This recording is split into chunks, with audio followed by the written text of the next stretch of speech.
Hi, my name's Megan Martin, and I am the founder and executive director of Furnish Hope.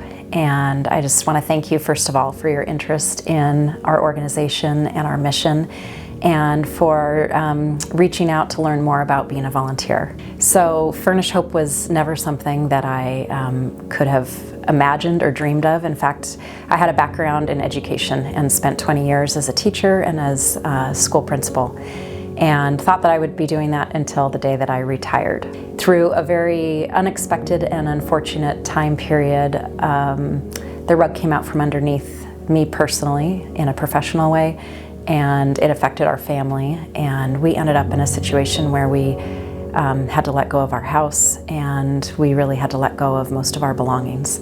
And we found ourselves in a friend's house in a very, very transitional situation, and it was hard. I was praying and expecting that there would be a school that I would get to go to and to lead, and instead I received a text message from my church a year into this journey, a year into restarting as a family, and that text message was about a mom with 3 kids, and she was leaving Bethlehem Inn and moving into an apartment, and she needed everything. And when I read that text, it wrecked me. It wrecked me personally because I have 3 boys, and it was so hard when we went through our season of transition to see our boys not feel like they could have their friends over. Of course they could, but there was some embarrassment. There was, it was hard to be in a place of not having our own place to call home and knowing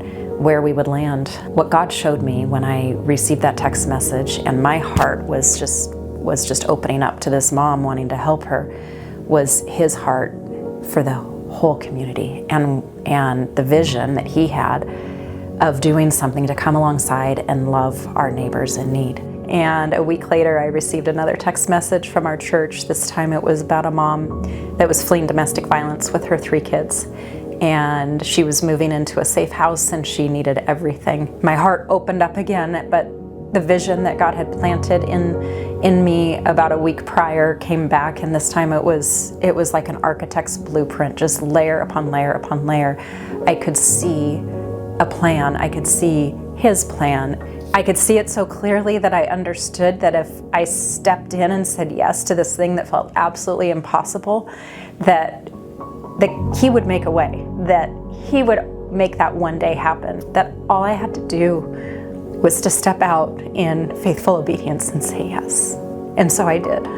And we have been able to see God show up and show off over and over and over again. What you see in the warehouse, what you see in terms of the 150 volunteers and the trucks and trailers, and our ability to meet the needs all over Central Oregon is, I believe, because of God.